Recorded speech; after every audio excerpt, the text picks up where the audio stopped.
Ceci est une version française du vidéo Joseph Smith pour revenir par les deux. Voici mon assemblage relativement complet de la doctrine et des prophéties concernant la mort et la future résurrection de Joseph Smith. En raison de sa nature, il peut sembler un peu dispersé car il n'est pas si facile d'en faire une chose chronologique et donc je vais utiliser une multitude de sources de différents endroits pour apporter la lumière et la compréhension du sujet. Après avoir rédigé le document, j'ai cherché en ligne pour voir s'il y avait d'autres ressources solides qui avaient tenté de faire une chose similaire et j'ai trouvé 2 ressources. Si vous en avez trouvé d'autres, veuillez les envoyer et je pourrai les ajouter au document. La première était celle du travail de Richard Skousen dans son livre intitulé His Return, Prophecy, Destiny and Hope. Et la deuxième est un film de style documentaire réalisé par la fondation de Joseph Smith intitulé Le prophète Joseph, More Than We Know. Le film est sur le service de streaming Living Scriptures. C'est une excellente vidéo d'introduction qui est également agréable à regarder. Mais mon seul reproche à ce sujet est qu'ils ne font pas un très bon travail pour trouver des références. Je ferai donc très attention dans mon article vidéo à fournir de références autant que possible. Je crois que le meilleur point de départ pour comprendre cela est de commencer par ce que le Seigneur lui-même a dit. Je crois qu'il est important à faire car cela donne de la validité à tout. Mais aussi et surtout, Jésus présente la meilleure image chronologique beaucoup plus claire que vous ne trouverez dans d'autres endroits. Alors, où se trouvent ces prophéties de Joseph Smith de la bouche de Jésus? On le trouve dans 3 Néphi. Mais comment savons-nous que ces versets font en fait référence à Joseph Smith? Dans le manuel de l'étudiant de l'Ancien Testament, il est écrit Ésaïe 52, versets 13 à 15, qui est le serviteur. D'autre part, le Sauveur lui-même a bien dit qu'Ésaïe 52, verset 13 parlait aussi d'un serviteur impliqué dans l'œuvre grande et merveilleuse du Père dans les derniers jours.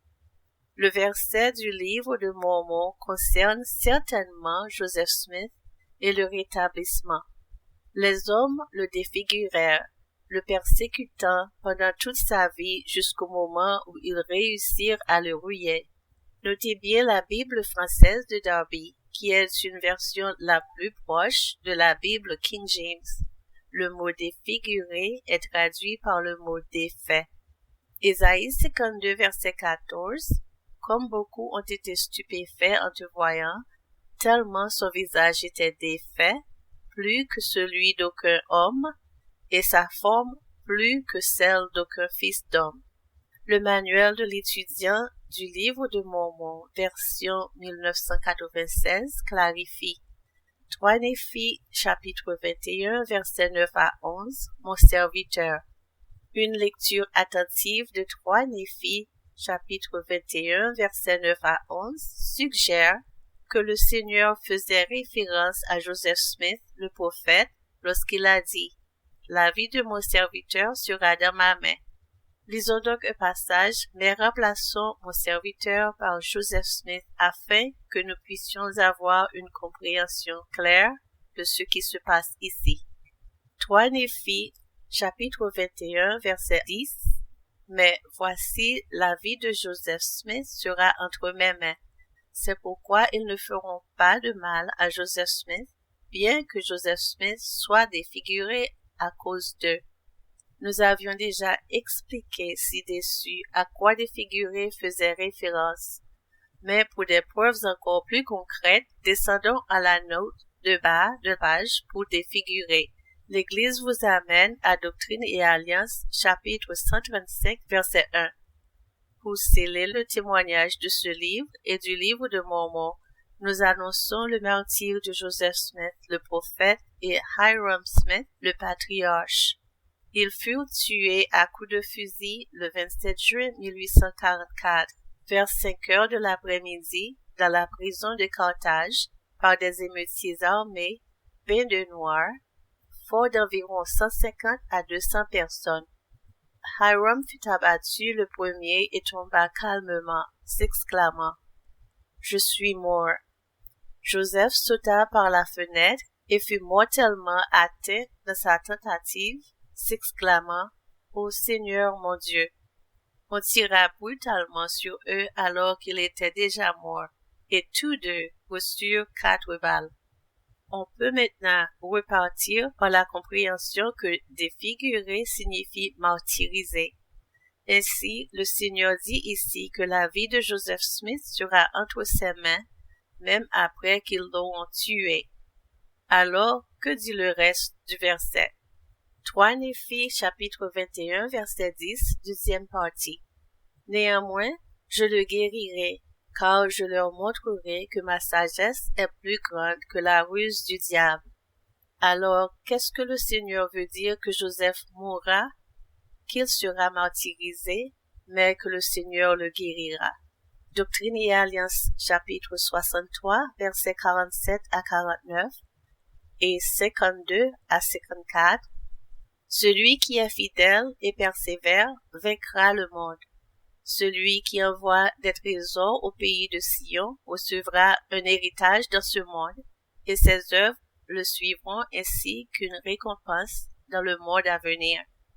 Oui, et dorénavant, bénis sont ceux qui meurent dans le Seigneur, car lorsque le Seigneur viendra, que les choses anciennes passeront et que toutes choses deviendront nouvelles, ils ressusciteront d'entre les morts, ne mourront plus et recevront dans la ville sainte un héritage devant le Seigneur. C'est donc pour cette raison que les apôtres ont prêché au monde la résurrection des morts. Ces choses sont celles que vous devez attendre. Et pour parler à la manière du Seigneur, c'est maintenant proche et dans un temps à venir, oui, le jour de l'avenir du Fils de l'homme. Et jusqu'à cette heure-là, il y aura des vierges folles parmi les sages, et à cette heure-là, il se produira une séparation complète des justes et des méchants. Et en ce jour-là, j'enverrai mes anges arracher les méchants et les jeter dans un feu qui ne s'éteint pas. Ainsi, lorsque le Seigneur fait référence à la guérison de mort, il fait référence à la résurrection. Mais pas seulement ça, nous obtenons une autre information cruciale concernant cet événement, la résurrection de Joseph Smith, en ce qui concerne la chronologie et les prophéties des derniers jours. Et ça se trouve au verset 52 et 53.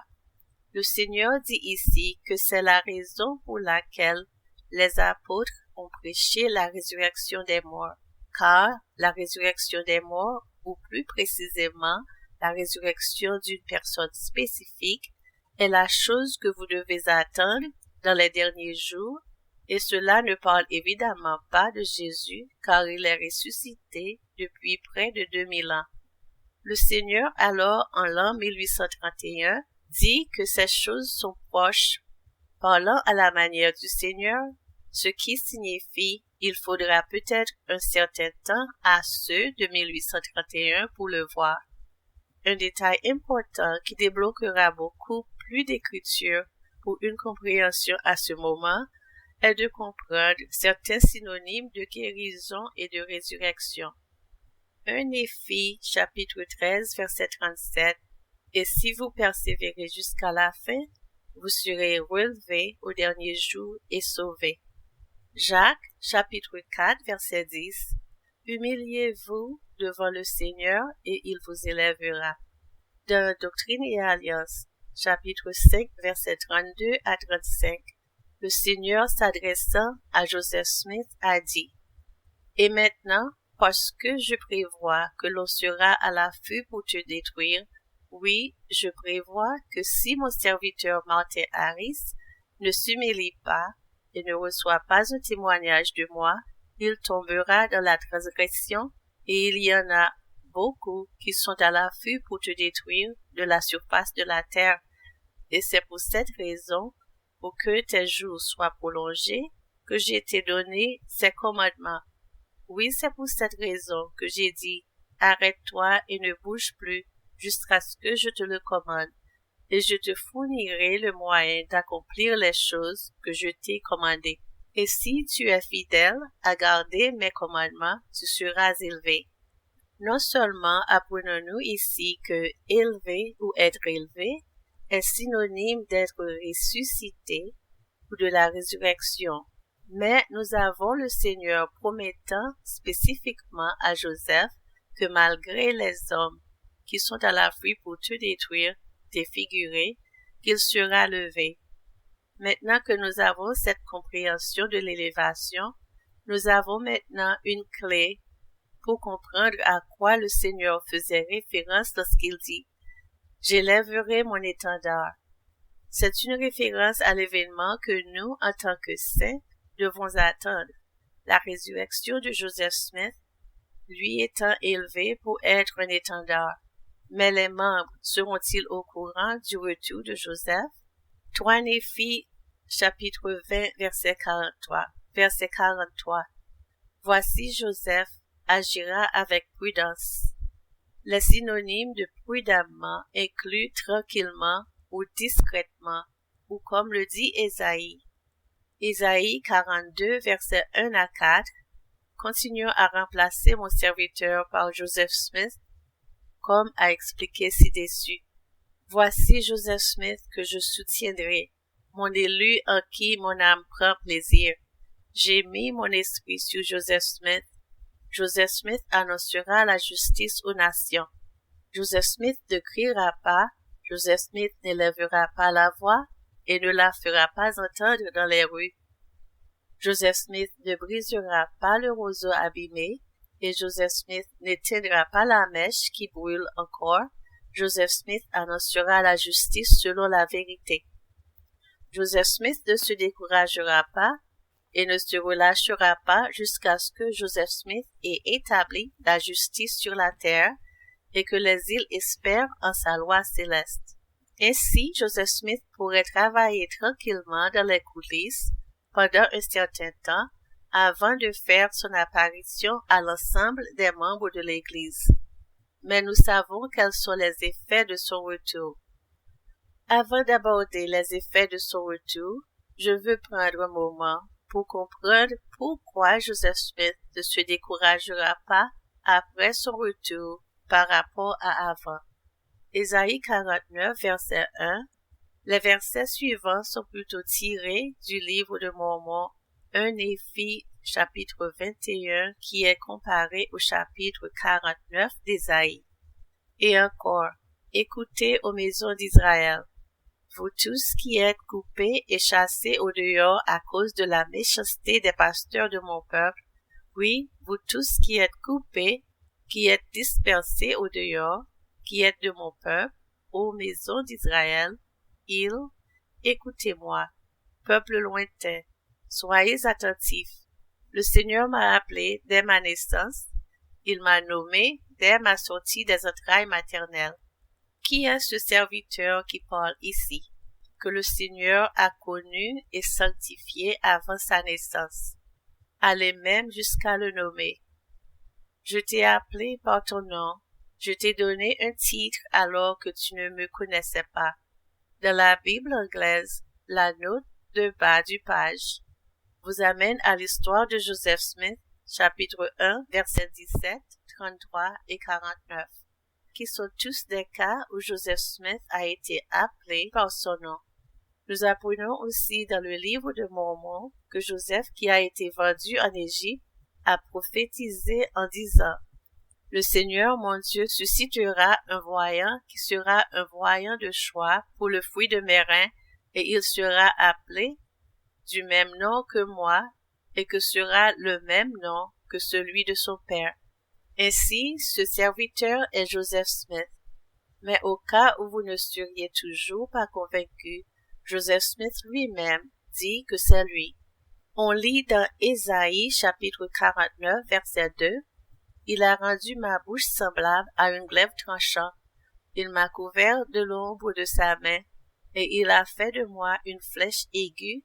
Il m'a caché dans son carquois. » Joseph Smith s'est identifié comme étant ce prophète lorsqu'il a dit « Je suis comme une grosse pierre brute qui dévale une haute montagne, et le seul poli que je reçois, c'est lorsque quelque aspérité est enlevée en entrant en contact avec quelque chose d'autre. Quand je frappe avec une force multipliée par l'accélération contre le sectarisme religieux, la supercherie de prêtres, la supercherie des hommes de loi, la supercherie des médecins, les journalistes qui mentent, les juges et les jurés subordonnés, et l'autorité de gouverneurs parjures, soutenus par des populaces, des blasphémateurs, des hommes et des femmes licencieux et corrompus. L'enfer tout entier faisant sauter une aspérité ici, une aspérité là.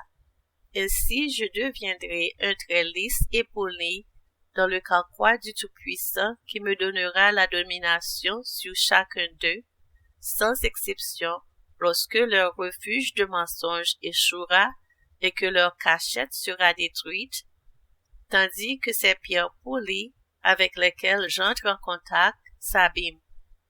Donc Joseph s'identifie clairement comme ce serviteur. Qu'apprenons-nous ensuite à ce serviteur? Ésaïe 49, versets 4 à 5. Alors j'ai dit, j'ai travaillé en vain, j'ai dépensé ma force pour rien et en vain. Sûrement mon jugement est avec le Seigneur et mon travail avec mon Dieu. Et maintenant, dit l'Éternel, qui m'a formé dès le sein maternel pour que je sois son serviteur, pour lui ramener Jacob, bien qu'Israël ne soit pas rassemblé, je serai néanmoins glorieux aux yeux de l'Éternel, et mon Dieu soit ma force. Prendre le manuel et remplacer chaque référence à l'ancien Israël, leçon d'histoire, par Joseph Smith spécifiquement, le fera lire comme suit. Ésaïe 49, versets 4 à 12. Le Seigneur a-t-il oublié Joseph Smith, son prophète élu? La restauration tarda à venir. Pendant les années de rétablissement, c'est sans aucun doute senti seul et abandonné par le Seigneur. Ésaïe 49, versets 4 à 12 montre cette solitude. Le verset 4 décrit l'attitude de Joseph Smith, quelque peu découragé, mais pas complètement. J'ai dépensé ma force en vain, pourtant mon jugement est avec le Seigneur.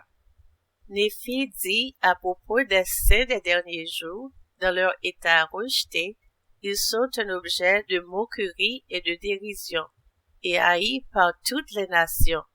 Ésaïe 49, verset 7 décrit cet état et celui que l'homme méprise et celui que la nation abhorre, mais l'Église a toujours l'espérance. Quoique Israël ne soit pas rassemblé, je, Joseph Smith, serai glorifié aux yeux de l'Éternel.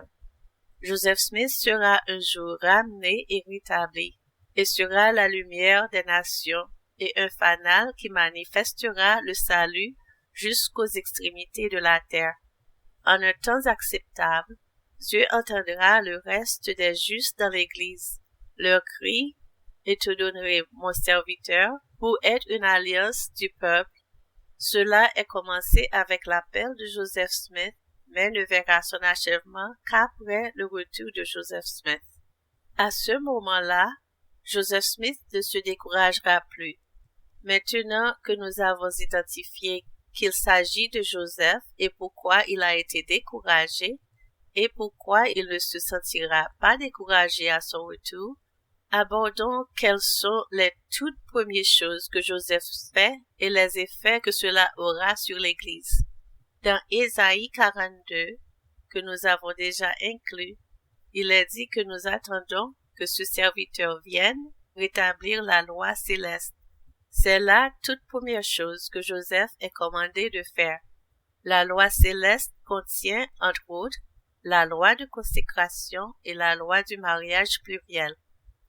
Cette mise en œuvre de la loi céleste, comme le dit Isaïe, déchirera les carcasses en deux, c'est-à-dire déchirer les pieux de Sion. Les gens se verront retirés, même ce qu'ils ont, comme ils disent, nous en avons assez. Isaïe a décrit cela comme le rejet de tout le bâton de pain, tout le soutien de l'eau. Une note secondaire ici est que le président Nelson a explicitement et à plusieurs reprises essayé de nous préparer à cet événement.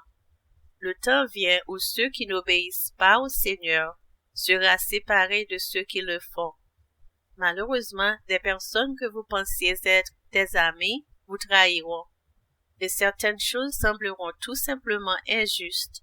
Faites tout ce qu'il faut pour fortifier votre foi en Jésus-Christ en acquérant une plus grande compréhension de la doctrine enseignée dans son Église rétablie et en recherchant sans cesse la vérité.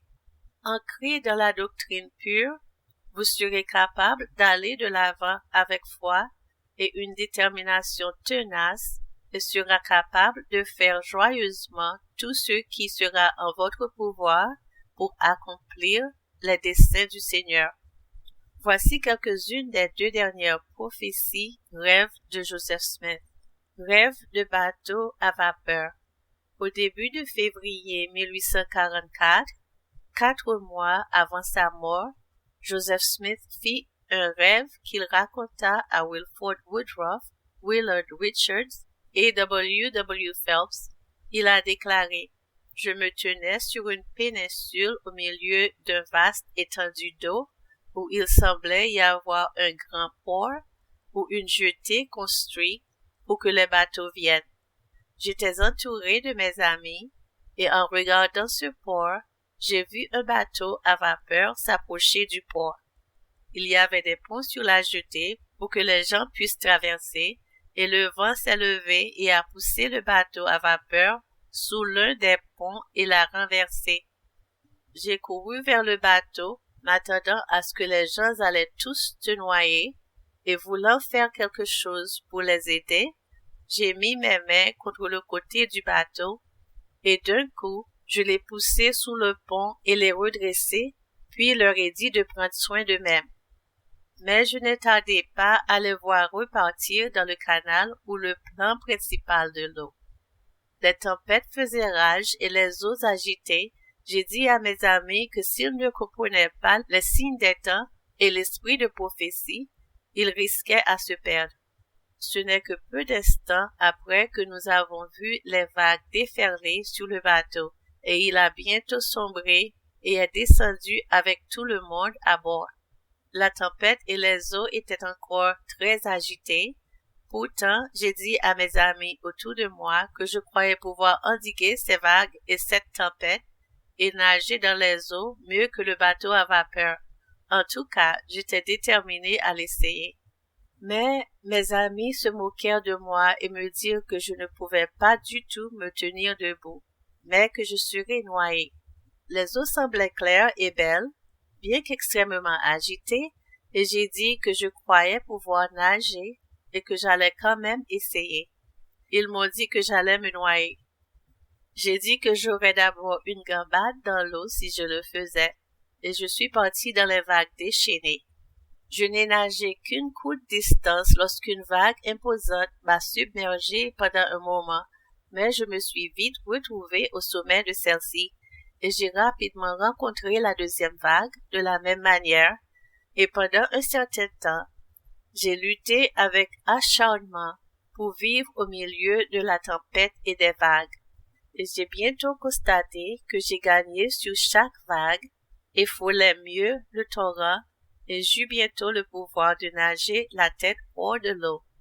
Ainsi les vagues n'ont donc pas déferlé sur moi, et je suis rendu compte que j'avais nagé une grande distance. Et en regardant autour de moi, j'ai vu mon frère Samuel à côté de moi. Je lui ai demandé, il aimait ça? Il a dit, de première qualité. Et je l'ai pensé aussi. Je fus bientôt capable de nager la tête et les épaules hors de l'eau, et je pouvais nager aussi vite que n'importe quel bateau à vapeur. En peu de temps, il est devenu calme, et je pouvais me précipiter dans l'eau, et n'y entrer que jusqu'aux reins, et bientôt je n'y entrais que jusqu'aux genoux, et finalement je pouvais marcher sur la surface de l'eau, et j'allais presque avec la vitesse d'une flèche. Mais j'ai dit à Samuel, « Voyez comme je suis rapide. » Je trouvais que c'était un grand sport et un grand plaisir de voyager avec une telle vitesse, et je me réveillai. La gambade délabrée. Le dernier rêve de Joseph Smith a eu lieu le 26 juin 1844, alors qu'il était dans la prison de Carthage, la dernière nuit de la vie du prophète. Il a été tué le jour suivant, le 27 juin. Le prophète Joseph a déclaré, « J'étais de retour à Kirtland, dans l'Ohio, et j'ai pensé faire une promenade tout seul pour voir ma vieille ferme, que j'ai trouvée envahie dans les mauvaises herbes et des ronces, et qui portait des traces de négligence et de manque de culture. Je suis entré dans la grange que j'ai trouvée sans plancher ni porte, avec les intempéries sans bardage, et tout à fait conforme à la ferme. Tandis que je regardais la désolation autour de moi et réfléchissais à la manière dont il pourrait être récupéré de la malédiction qui s'y attaquait, une compagnie d'hommes furieux se précipita dans la grange qui commença à me chercher querelle. Le chef du groupe m'ordonna de quitter la grange et la ferme, déclarant ce n'était pas à moi et que je devais abandonner tout espoir de le posséder un jour. Je lui ai dit que la ferme m'avait été donnée par l'Église, et bien que je n'en ai pas eu l'usage depuis quelque temps, je ne l'avais pas vendue, et selon de principes justes, il m'appartenait ou appartenait à l'Église. Il est alors devenu furieux et commençait à m'insulter, à me menacer en disant qu'elle n'avait jamais appartenu ni à moi ni à l'Église. Je lui ai alors dit que je ne pensais pas que cela valait la peine d'être contesté, que je n'avais aucun désir de vivre sur ce terrain dans son état actuel, et s'il pensait qu'il avait un meilleur droit, je ne me disputerais pas avec lui à ce sujet, mais que je partirais, mais mon assurance que je ne le troublerais pas pour le moment ne semblait pas le satisfaire, car il semblait déterminé à me quereller et me menaçait de la destruction de mon corps. Pendant qu'il était ainsi occupé, déversant ses paroles amères sur moi, une populace se précipita dans la grange et la remplit presque complètement. Sortit leurs couteaux et commença à se disputer entre eux pour les locaux. M'oubliant un instant, et j'en profitai pour sortir de la grange avec de la boue jusqu'aux chevilles. Quand j'étais à une petite distance de la grange, lorsque je me trouvais à une certaine distance de la grange, je les entendis crier et hurler d'une manière très angoissée, car il semblait qu'ils étaient engagés dans un combat général avec leurs couteaux. Pendant qu'ils étaient ainsi engagés, le rêve ou la vision prit fin. Revenons à la chronologie de Jésus dans 3 Néphi. 3 Néphi, chapitre 20, versets 41 à 42. Et alors s'élèvera un cri. Partez, partez, sortez de là, ne touchez rien d'impur, sortez du milieu d'elle, purifiez-vous, vous qui portez les vases du Seigneur. Ne sortez pas avec précipitation, ne partez pas en fuyant, car le Seigneur ira devant vous, et le Dieu d'Israël fermera votre marche. 3 Néphi, chapitre 21, verset 11. C'est pourquoi il arrivera que quiconque ne croira pas à mes paroles, qui suit Jésus-Christ, que le Père fera Joseph Smith porter aux gentils, et donnera à Joseph Smith le pouvoir de porter aux gentils, il sera fait comme Moïse l'a dit. Celui-là sera retranché d'entre mon peuple qui est de l'Alliance. 3 Néphi, chapitre 20, verset 45. De même, Joseph Smith sera pour beaucoup de peuples un sujet de joie. Devant Joseph Smith, les rois fermeront la bouche, car ce qui ne leur avait pas été dit, ils le verront, et ils considéreront ce qu'ils n'avaient pas entendu. 3 Néphi, chapitre 21, verset 9. car en ce jour-là, le Père accomplira à cause de moi une œuvre qui sera une œuvre grande et merveilleuse parmi eux. Et il y en aura parmi eux qui n'y croiront pas, bien qu'un homme la leur annonce. Alors Joseph Smith est ressuscité, institue la loi céleste, et il accomplit une œuvre grande et merveilleuse. Mais qu'est-ce que l'œuvre grande et merveilleuse? Le président Joseph Fielding Smith, dans Doctrine du Salut, a répondu à cette question. Lorsque les tribus perdues viendront, ce sera un spectacle des plus merveilleux, et une chose merveilleuse lorsqu'ils viendront en Sion. Il est important de noter que lorsque cette citation a été donnée, l'Église était déjà mondiale et il a utilisé le mot « quand », ce qui signifie qu'il s'agissait encore d'un événement futur. L'œuvre missionnaire mondiale n'est pas l'œuvre grande et merveilleuse. Il est impératif de comprendre cet événement parce que le Sauveur a dit « car cela séduira presque les élus ». Avant d'aller de l'avant, revenons en arrière en expliquant quelque chose d'autre qui est censé se produire lorsque Joseph Smith reviendra. Et c'est la seconde moitié de la citation de Joseph ci-dessus. La première moitié de la citation, Joseph explique comment le Seigneur le transforme en cette flèche polie et il change ensuite d'orientation et explique quel sera l'effet, les conséquences une fois que le Seigneur lui tire dessus. Il explique cela en disant « Le Seigneur me donnera la domination sur chacun d'eux sans exception lorsque leur refuge de mensonges échouera et que leur cachette sera détruite, tandis que ces pierres lisses et polies avec lesquelles j'entre en contact, comme la flèche, s'abîment. » Ainsi, Joseph Smith, dans la citation, ne s'identifiait pas seulement comme ce serviteur, comme cette flèche polie, il s'identifiait également une fois de plus comme Gazélem. Gazélem a été utilisé comme nom de substitution pour Joseph Smith pour le protéger, qui est apparu à plusieurs reprises dans les doctrines et alliances. En 1981, tous les usages de Gazélem ont été remplacés par Joseph Smith Jr., tous, sauf celui utilisé dans Alma 37. La raison en est que le Gazélem dont il est question dans Alma 37, que je vais lire, ce qu'il devait faire que Joseph Smith n'a jamais fait de son vivant. Ainsi, les dirigeants de l'Église n'ont pas voulu expliquer ou enseigner largement le retour de Joseph. La raison en est que l'Église a combattu l'image que nous adorons Joseph Smith et non Jésus-Christ. Et si nous commençons à enseigner ouvertement la résurrection de Joseph Smith, les gens ignorants qui ne prendraient pas le temps d'écouter sauteraient aux conclusions, étiquetteraient et saliraient.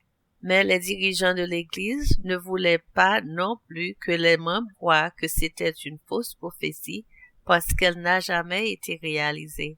Alors ils l'ont laissé Gazélem dans Alma 37, l'a laissée ouverte. Mais non seulement savons-nous que Joseph revient, Joseph dans la citation dessus s'est identifié comme Gazélem dans le contexte d'Alma 37 seulement après le coup. Nous savons que le coup est après sa résurrection, donc nous savons qu'il n'était jamais censé accomplir Alma 37 de sa vie. Alma 37, versets 21 à 26. Et maintenant je vais te parler de ces 24 plaques, afin que tu les gardes, afin que les mystères de les œuvres des ténèbres ou les œuvres secrètes de ces gens qui ont été détruits soient manifestés à ce peuple. Oui, que tout leur meurtre et leur brigandage et leur pillage et toute leur méchanceté et toutes leurs abominations soient manifestées à ce peuple, oui, et que tu préserves ses interprètes. Car voici le Seigneur vit que son peuple commençait à travailler dans les ténèbres, oui, à commettre des abominations et des meurtres secrets. C'est pourquoi le Seigneur dit que s'il ne se repentait pas, il serait détruit de la surface de la terre. Et le Seigneur dit, je préparerai pour mon serviteur Gazélem une pierre qui brillera dans les ténèbres de la manière à apporter la lumière, afin que je puisse découvrir à mon peuple qui me sert, afin que je puisse lui découvrir les œuvres de ses frères, oui, leurs œuvres secrètes, leurs œuvres de ténèbres, et leur méchanceté et leurs abominations. Et maintenant, mon fils, ces interprètes ont été préparés afin que s'accomplisse la parole que Dieu a exprimée, disant, je ferai sortir des ténèbres et la lumière toutes leurs œuvres secrètes et leurs abominations, et à moins qu'ils ne se repentent, je les détruirai de la surface de la terre, et je ferai paraître à la lumière tous leurs secrets et toutes leurs abominations à toutes les nations qui posséderont plus tard le pays. Et maintenant, mon fils, nous voyons qu'ils ne seront pas repentis, c'est pourquoi ils ont été détruits, et jusqu'à présent, la parole de Dieu s'est accomplie. Oui, leurs abominations secrètes ont été sorties des ténèbres et nous ont été révélées. Les Jarédites avaient un prophète Éther qui a révélé les actes sombres de cette société et elle a finalement été détruite. Les Néphites avaient un prophète Mormon qui a révélé les actes sombres de leur société et pourquoi elle s'est effondrée. Joseph Smith est Gazélem. Il est le prophète qui viendra dans une Amérique mourante et révélera ses actes secrets et sombres. Mais ce schéma, lorsqu'un groupe de personnes devient si méchant que le Seigneur va les anéantir, il envoie toujours un prophète avant que cela n'arrive. Noé, Abraham, Jérémie, Isaïe, Jésus-Christ, avec la Vierge Jérusalem, etc. Vous ne pensez peut-être pas que Joseph doit être ce prophète, mais vous ne pouvez pas le nier. Et cela deviendra encore plus clair au fur et à mesure que cela continue, que Joseph se croyait être ce prophète. En parlant de cela, il n'y a pas de meilleur moment pour aborder cette préoccupation, car lorsque Joseph reviendra, la revendication des clés de Joseph et le droit de recevoir la révélation pour l'Église seront la principale dispute et différend parmi les membres de l'Église. Ce que Joseph Smith ramène, loi céleste, et ce qu'il fait, exciter les gentils dans une frénésie contre les saints des derniers jours, est ce qui brise l'Église, et l'argument qu'ils auront contre lui est qu'ils ne le croiront pas qu'il a le droit ou les clés pour parler au nom de l'Église, et ils feront comme les Juifs ont fait avec Jésus dans les temps anciens, l'accusant de travailler pour Belzébuth. Voyons donc qui a les clés et qui a l'appel, ou comme l'a dit le Seigneur, un homme comme Moïse. Doctrine et Alliance 103, versets 11 à 16. Mais en vérité, je vous le dis, j'ai décrété que vos frères qui ont été dispersés retourneront dans les terres de leur héritage et bâtiront les lieux désolés de Sion. Car ainsi que je vous l'ai dit dans un commandement précédent, après beaucoup de tribulations vient la bénédiction. Voici la bénédiction que j'ai promise après vos tribulations et les tribulations de vos frères, votre rédemption et la rédemption de vos frères, oui, leur retour au pays de Sion, pour être établis, pour ne plus être renversés. Néanmoins, s'ils souillent leur héritage, ils seront renversés, car je ne les épargnerai parce qu'ils souillent leur héritage. Voici, je vous le dis, il faut que la rédemption de Sion vienne par le pouvoir. C'est pourquoi je susciterai à mon peuple un homme qui le conduira comme Moïse conduisit les enfants d'Israël. Le verset 11 fait référence à l'appel des 10 tribus à la maison. Nous y reviendrons plus tard, car l'essentiel de cela fait référence à beaucoup de tribulations et à un désir parmi les saints d'héritiers à nouveau de Sion. Le Seigneur expliquant une fois de plus que la rédemption de Sion ne se fera pas autrement que par la puissance, et qu'à ce moment-là, il élèvera quelqu'un qui conduira comme Moïse l'a fait. Nous devrions maintenant savoir ce que cela signifie élèvera. Le manuel des doctrines et alliances répond à la question. Doctrine et alliance 103, verset 16. Qui est l'homme qui dirigera les saints comme Moïse a dirigé Israël? John A. Widtsoe a écrit. Et pourtant, la signification de ceci, donnée dans les Écritures, est très simple. Dans la révélation moderne, le président de l'Église est souvent comparé à Moïse. Peu après l'organisation de l'Église, le Seigneur dit « Nul ne sera nommé pour recevoir des commandements et des révélations dans cette Église si ce n'est pas mon serviteur Joseph Smith, fils, car il reçoit tout comme Moïse. » Alors décomposons maintenant une citation clé de Joseph Smith, s'identifiant une fois de plus. Le Sauveur dit que quand cette tribulation se produirait, ce serait confié à un homme qui serait témoin pour le monde entier. Les clés de la connaissance du pouvoir et des révélations seraient révélées à un témoin qui présenterait le témoignage au monde. Il a toujours été de mon domaine responsabilité, juste au moment où il y a des hommes qui pensent que je n'ai pas droit aux clés de la prêtrise, c'est justement à ce moment-là que j'ai le plus grand droit. Nous avons déjà discuté du fait que lorsque Joseph Smith sera ressuscité, une grande partie de l'Église ne l'acceptera pas ni les enseignements qu'il apporte avec lui. Joseph Smith dit ici, à ce moment-là, c'est lui qui détient les clés. Poursuivant la citation, tout le témoignage est que le Seigneur, dans les derniers jours, conférait les clés de la prêtrise à un témoin pour tout le peuple. L'évangile du royaume a-t-il commencé dans les derniers jours? Dieu l'ôtera-t-il à l'homme jusqu'à ce qu'il le prenne à lui?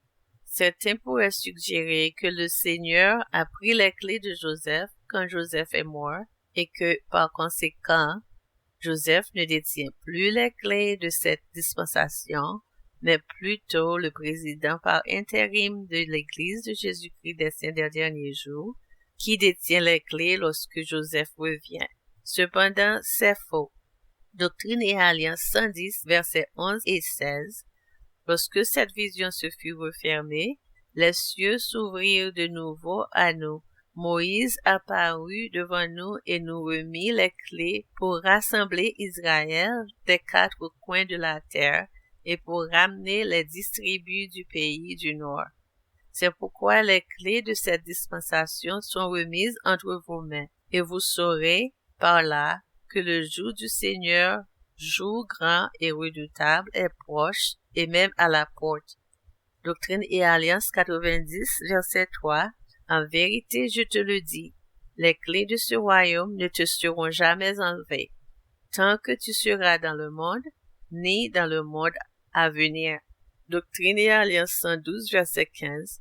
Ne vous exaltez pas, ne vous rébellez pas contre mon serviteur Joseph, car en vérité, je vous le dis, je suis avec lui, et ma main sera sur lui, et les clés que je lui ai données, et qui vous sont également destinées, ne lui seront pas enlevées avant que je ne vienne.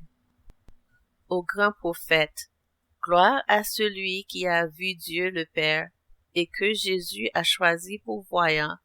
En cette dispensation dernière, il est béni du fidèle croyant. Oui, que l'on tienne en honneur sa mémoire, et que son nom soit toujours révélé, son sang versé vient augmenter sa gloire, souillant le sol, qu'il sentait ébrevé. Grand est sa gloire, et sans fin sa prêtrise. Il tient les clés pour toute éternité. Dans le royaume, sa place est conquise. Comme prophète, il sera couronné.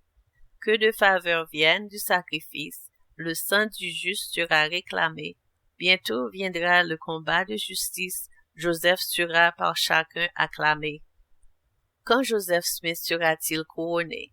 Quand les clés seront-elles prises à Joseph Smith? Comme Joseph l'a expliqué par Jésus-Christ lui-même. Le même événement, Adam en diamant. Poursuivant la citation, je l'ai lu de la façon exacte dont les mots sont sortis des lèvres de Jésus-Christ. Jean le révélateur vit un ange qui volait par le milieu du ciel, ayant l'évangile éternel pour prêcher à ceux qui demeurent sur la terre. Joseph Smith s'est maintenant identifié comme l'ange volant au milieu des cieux de Jean. Poursuivant la citation, l'écriture est prête à s'accomplir. Joseph Smith s'est identifié comme cet ange, a dit ensuite que cette prophétie est prête à s'accomplir, ce qui signifie un événement futur. À ce moment-là, en 1844, le livre de Mormon était déjà publié et l'Église de Jésus-Christ des Saints des derniers jours est déjà restaurée et le travail missionnaire avait déjà commencé. Premièrement, Joseph Smith ne croyait pas que cet ange était Moroni ou l'un des anges qui sont apparus au temple de Kirtland, parce qu'ils sont apparus dans le passé et que cet événement devait se produire dans le futur. Alors, quand cela arrivera-t-il? Joseph explique alors qu'il continue que de grandes guerres, des famines, la peste, une grande détresse, des jugements, etc., sont sur le point d'être déversés sur les habitants de la terre. On apprend en étudiant attentivement Ésaïe que le Seigneur ne commet pas d'offense jusqu'après les événements d'Adam en diamant. Ainsi, Joseph identifie la période de temps où cela doit se produire comme la période de temps de l'Assyrien moderne ou les jours de tribulation. La maladie balaie la terre, puis l'Assyrien fléau, affliction, fouet, couvre la terre. Le Seigneur lève alors son enseigne, qui est Joseph Smith, qui siffle et rappelle les 10 tribus à la maison. La nouvelle Jérusalem est construite alors que l'Assyrien se rapproche de plus en plus de la nouvelle Jérusalem. La réunion finale à Adam en diamant a lieu. Ici, on parle de l'onction, moment auquel toutes les clés sont remises au Sauveur, et le Seigneur passe alors à l'offense en déversant les choses énumérées ci-dessus sur les habitants de la terre. Poursuivant la citation encore une fois, Jean vit l'ange ayant la sainte prêtrise qui prêcherait l'évangile éternel à toutes les nations. Dieu avait un ange, un messager spécial, ordonné et préparé à cette fin dans les derniers jours. Une fois de plus, Joseph Smith s'identifie comme cet ange. Terminant la citation, le prophète dit « Malheur, malheur à celui ou à ceux qui lèvent la main contre Dieu et sont témoins dans les derniers jours, car ils séduiront presque les élus eux-mêmes. » Joseph Smith paraphrase 3 Néphi 21, verset 11, que nous avons déjà parcouru. C'est pourquoi il arrivera que quiconque ne croira pas à mes paroles, qui suit Jésus-Christ, que le Père fera Joseph apporter aux gentils, il donnera à Joseph le pouvoir de les amener aux gentils. Cela se fera comme Moïse l'a dit, ils seront retranchés du milieu de mon peuple, qui est de l'Alliance. Qui est le peuple de l'Alliance? Les très élus, les très choisis. Jusqu'à ce point, nous avons donc Joseph qui s'identifie comme l'ange volant au milieu des cieux, Gazélem, mon serviteur, l'enseigne, la flèche polie dans le carquois du Seigneur. Que vous soyez d'accord ou non avec cela, encore une fois, vous ne pouvez pas nier que Joseph pensait que c'était lui-même. Il n'y a que 2 autres choses que nous devons identifier positivement comme étant Joseph Smith pour débloquer votre compréhension de ceci en lisant les Écritures, et c'est qui est le rameau et la racine d'Ésaïe. Qui pourrait prétendre avoir le sang du roi d'Énès, le sang qui ferait de lui un héritier à la fois du trône de David et de celui d'Éphraïm? Doctrine et Alliance 86, versets 8 à 10. C'est pourquoi ainsi vous dit le Seigneur, à vous en qui la prêtrise est perpétuée à travers la lignée de vos pères, car vous êtes héritiers légitimes selon la chair et avez été cachés au monde avec le Christ en Dieu. C'est pourquoi votre vie et la prêtrise sont restées et doivent demeurer par vous et votre lignée jusqu'au rétablissement de tout ce qui a été dit par la bouche de tous les saints prophètes depuis le commencement du monde. Doctrine et Alliance 113, versets 3 à 8. Qu'est-ce que le rameau dont il est question au premier verset du chapitre 11 d'Ésaïe, qui doit sortir du trône d'Isaïe? Voici, ainsi dit le Seigneur. C'est un serviteur entre les mains du Christ, qui est en partie descendant d'Isaïe aussi bien que d'Éphraïm, ou de la maison de Joseph sur lequel repose un grand pouvoir.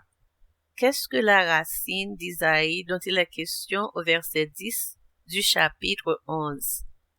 Voici, ainsi dit le Seigneur.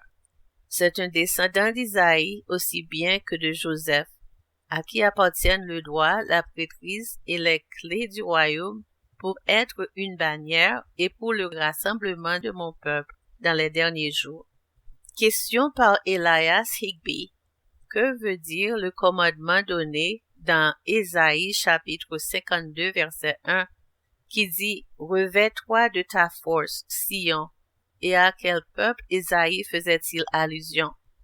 Il faisait allusion à ceux que Dieu appellerait dans les derniers jours, qui détiendraient le pouvoir de la prêtrise pour ramener Sion et la rédemption d'Israël.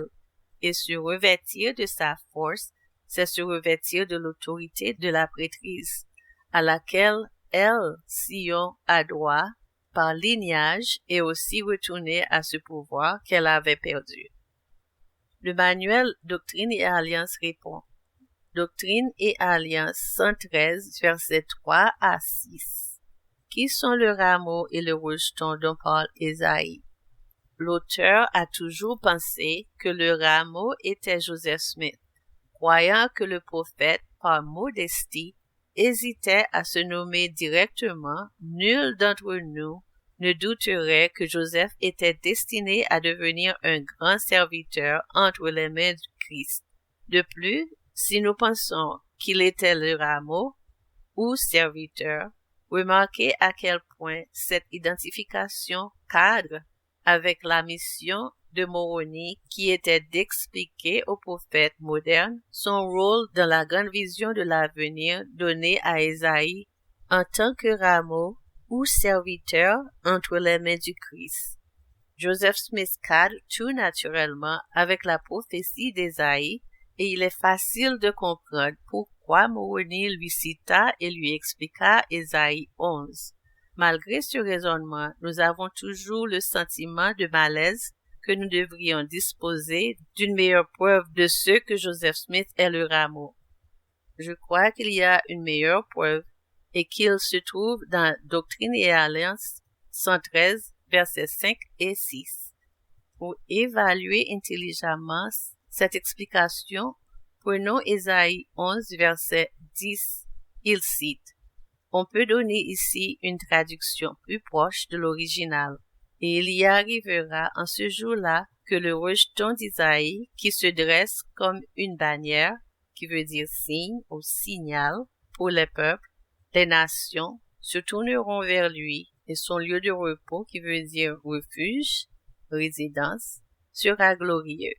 De toute évidence, le rejeton d'Isaïe est un homme, est descendant d'Isaïe et de Joseph, comme l'explique le Seigneur, qui semble avoir une grande mission à accomplir dans le cadre du rassemblement du reste d'Israël, comme l'explique Ésaïe 11, versets 11 à 16.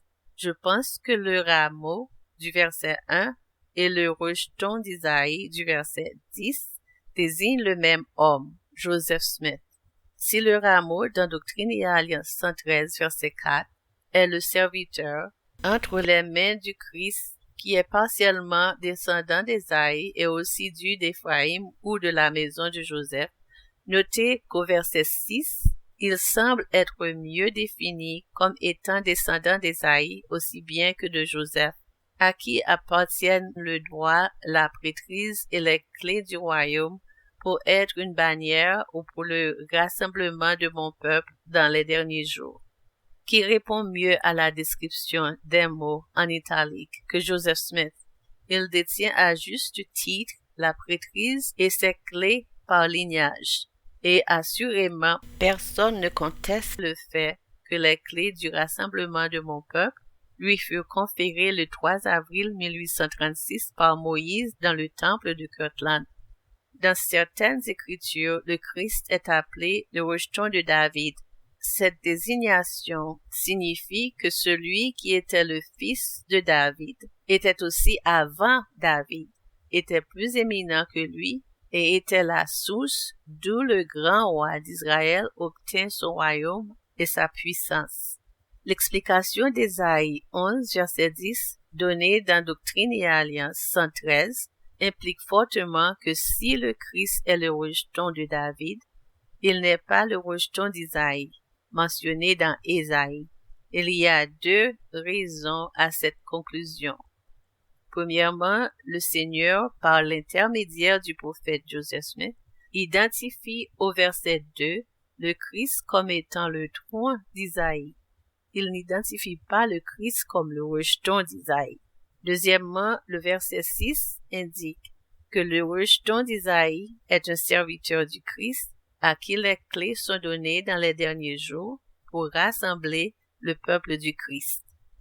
La note de bas de page de 2 Néphi chapitre 21 verset 10, cette note se trouve dans Ésaïe chapitre 11 verset 10 dans la Bible anglaise, nous amène à l'histoire de Joseph chapitre 1 verset 40 qui déclare que Joseph cita le 11e chapitre d'Ésaïe disant qu'il était au point de s'accomplir. Une fois de plus, cela relie clairement le rameau et la racine d'Isaïe au prophète Joseph Smith et à sa mission. Le manuel Doctrine et Alliance clarifie. Doctrine et Alliance 86, verset 9. Que signifie être héritier légitime selon la chair? Cette expression signifie que l'on détient son droit à la prêtrise en vertu de son appartenance à la maison d'Israël. Theodore M. Burton explique: une chose dont nous ne prenons pas souvent conscience, c'est que notre prêtrise nous parvient par la lignée de nos pères et mères. Le Seigneur l'explique en ces termes. Je peux entendre certains d'entre vous dire: oh, il doit y avoir une erreur dans cette affirmation, car je suis le seul membre de ma famille à être entré dans l'Église. Comment aurais-je pu recevoir la prêtrise de mes parents? Dans cette écriture, le Seigneur ne parlait pas de votre ligne d'autorité de la prêtrise. Il parlait du droit que vous avez hérité de recevoir et d'utiliser le pouvoir de la prêtrise.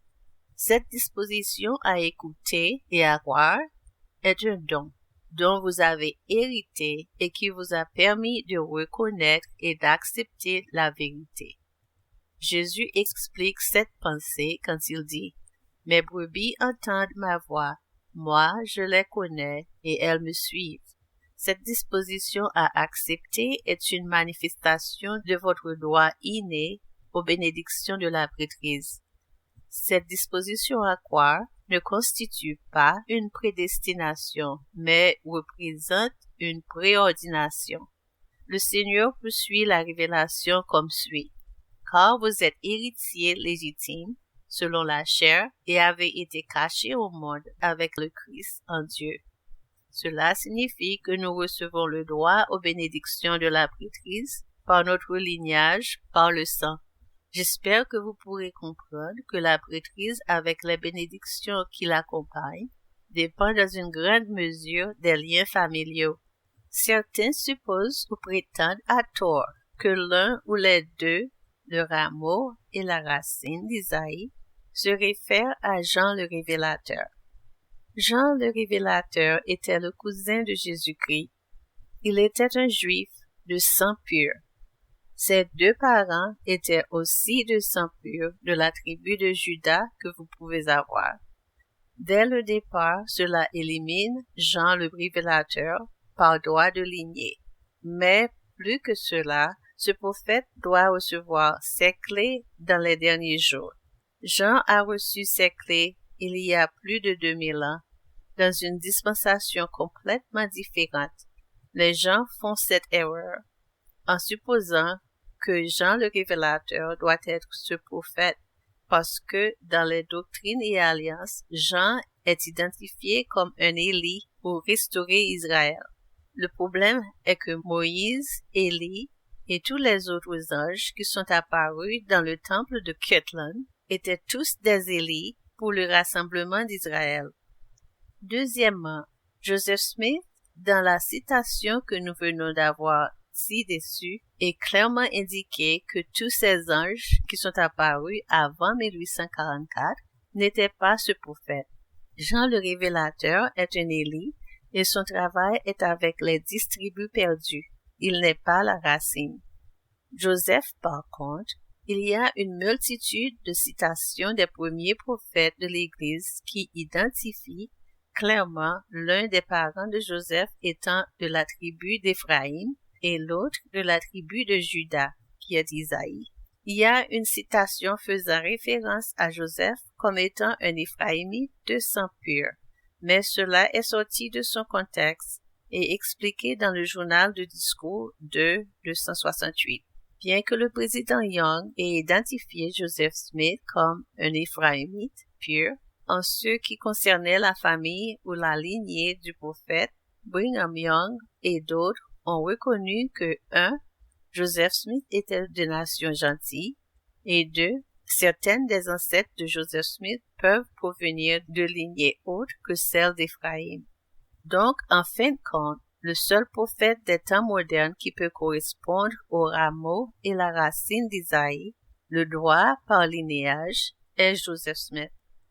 Revenant à la chronologie que Jésus a établie dans 3 Néphi, après que Joseph Smith est ressuscité, après qu'il a été lancé comme la flèche, après qu'il a été élevé comme l'enseigne, il rétablira la loi céleste, il révélera les actes secrets des hommes. Puis il appellera les 10 tribus à la maison. Dans cet article vidéo, je n'entrerai pas dans les détails des 10 tribus ou de leur retour. Je dirai simplement que c'est dans le 10e article de foi que Jésus décrit chronologiquement ce qui se passe à leur retour et ce qui se passe après leur retour, de 3 Néphi 21, versets 12 à 25. Joseph Smith reviendra, c'est mon témoignage. Mais suis-je le seul à avoir un tel témoignage? Suis-je le seul à avoir de telles connaissances et à enseigner de telles choses? Non. Non seulement Jésus-Christ la savait et l'enseignait ouvertement, non seulement Joseph Smith connaissait cette doctrine et l'enseignait ouvertement, mais les premiers dirigeants et membres de l'Église de Jésus-Christ des 5 derniers jours le savaient aussi. Ils aspiraient et arrosaient leurs oreillers la nuit, souhaitant voir le jour du retour de leur prophète bien-aimé.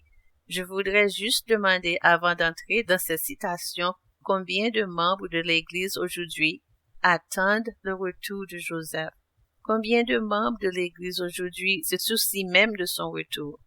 De tels membres ne saisissent pas la grandeur de l'homme qui était Joseph Smith, le prophète. De telles personnes placeraient tristement par ignorance et honteusement les prophètes modernes qui ont suivi Joseph Smith dans l'Église sur le même piédestal que Joseph Smith lui-même. Il y a une raison pour laquelle chaque prophète de Brigham Young à aujourd'hui a dit quelque chose de genre « Que vais-je dire à Joseph Smith ?» Tous les grands hommes dans leur propre droit, mais tous savent qu'à part le Sauveur du monde, qui était évidemment le plus grand et le Sauveur, il n'y a personne ne s'est approché de Joseph Smith le prophète. Parley P. Pratt, lorsqu'il a appris la mort de Joseph Smith, « J'ai marché alourdi, pour ainsi dire jusqu'à la mort, quand je n'ai plus pu le supporter. J'ai crié à haute voix, disant, « Ô Seigneur, au nom de Jésus-Christ, je te prie, montre-moi ce que ces choses signifient et ce que je dirai à ton peuple. » Soudain, l'Esprit de Dieu est venu sur moi et a rempli mon cœur d'une joie et d'une allégresse indescriptibles. Et tandis que l'esprit de révélation brillait dans mon sein avec une chaleur et une joie aussi visibles que s'il s'agissait d'un feu, L'Esprit me dit, lève la tête et réjouis-toi, car voici, tout va bien pour mes serviteurs, Joseph et Hiram. Mon serviteur Joseph détient toujours les clés de mon royaume dans cette dispensation, et il se tiendra en temps voulu sur la terre, dans la chair, et accomplira ce pourquoi il est nommé. Joseph Smith à la Légion de Nouveau, dans son dernier discours, ceux qui sont vos amis sont mes amis, et je vous promets que lorsque je reviendrai, je vous conduirai de sorte que là où je suis, vous serez avec moi. Joseph Smith à la Légion de Nouveau la dernière fois, les garçons, il nous appelait toujours ces garçons, ne soyez pas tristes, ne soyez pas abattus, je reviendrai. Après une petite hésitation, il ajouta, dès que je pourrai. Cette expression, dès que je pourrai, s'est effancée profondément dans mon cœur et a confirmé mes peurs. Je ne m'attendais pas à le revoir vivant. L'expression triste sur son visage, alors qu'il nous regardait, ces garçons, pour la dernière fois, je ne l'oublierai jamais. Je sentais au plus profond de mon âme qu'il allait être massacré et que nous le reverrons plus vivant. Brigham Young, Joseph Smith Jr. sera de nouveau sur cette terre pour dicter des plans, et il ne cessera jamais ses opérations sous la direction du Fils de Dieu, jusqu'à ce que les derniers des enfants des hommes soient sauvés depuis Adam jusqu'à maintenant. Il y a une œuvre fantastique à accomplir dans le monde des esprits. Joseph n'a pas encore fini là-bas. Lorsqu'il aura fini sa mission dans le monde des esprits, il sera ressuscité, mais il n'en a pas encore fini là-bas. Lorsque son esprit vivifiera à nouveau son corps, il montera au ciel, présentera son corps ressuscité au Père et au Fils, recevra sa commission en tant qu'être ressuscité et visitera ses frères sur cette terre, comme l'a fait Jésus après sa résurrection. Je vous renvoie à un discours que j'ai prononcé ici la saison dernière au sujet de la résurrection et du millénium.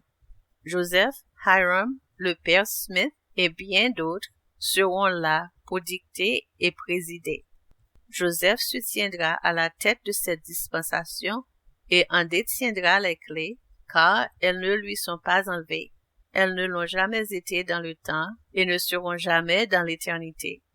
Je serai là, que je vis ou que je meure. J'ai dit à frère Joseph, le printemps avant qu'il ne soit tué, « Tu travailles pendant 20 ans. » Il répondit, « Vous avez à peine commencé à travailler, mais je vous en donnerai assez pour durer toute votre vie, car je vais me reposer.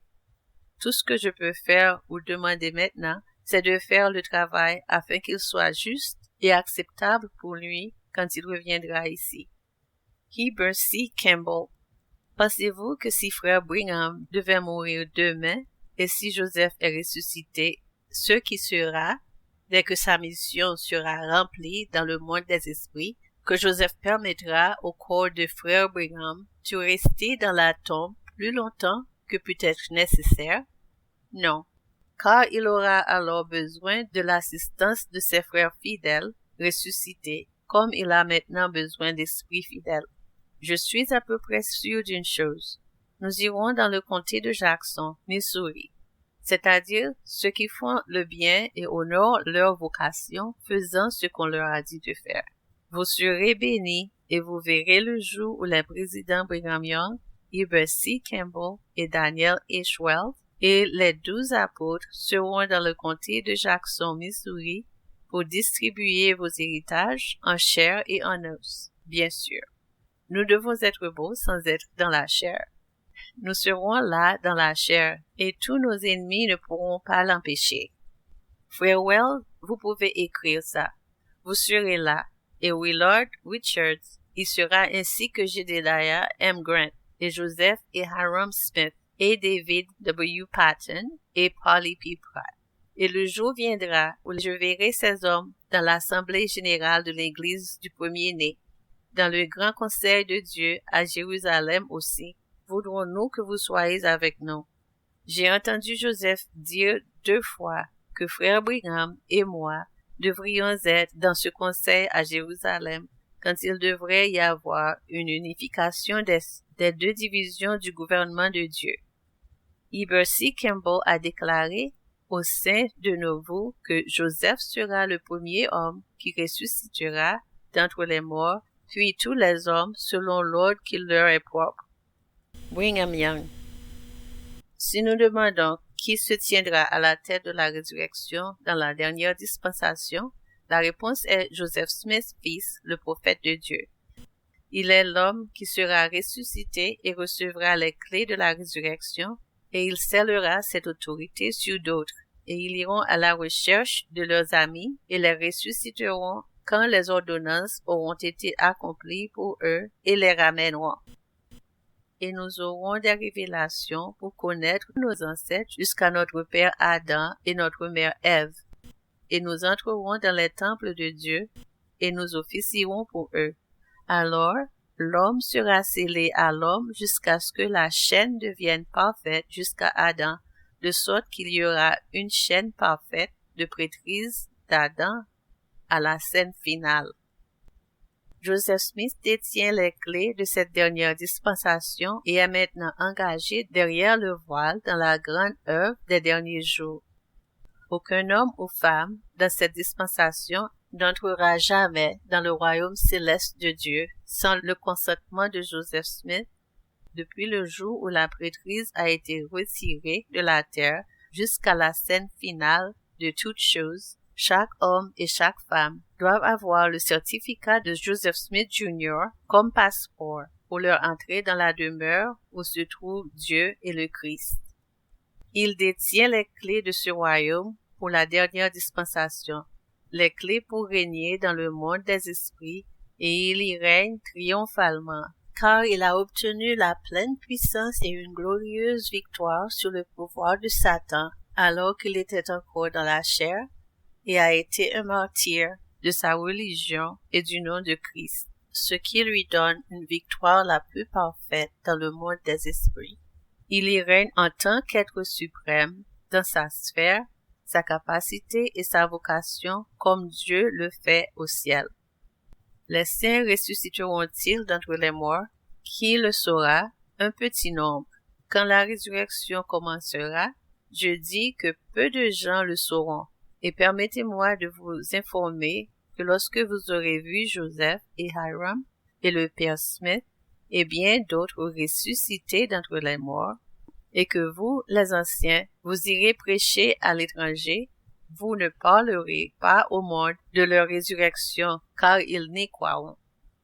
Pouvez-vous témoigner que le père Smith est levé, que Joseph et Hyrum possèdent à nouveau leur corps, qu'ils revivront dans la chair, et qu'ils se moqueront de vous et vous persécuteront jusqu'à la mort, s'ils en ont le pouvoir à cause de votre témoignage.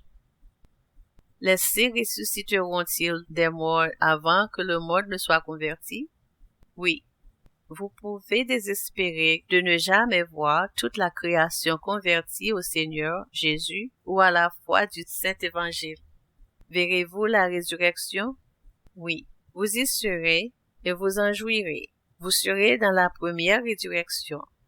Le monde le croira-t-il et le saura-t-il? Ils ne seront pas.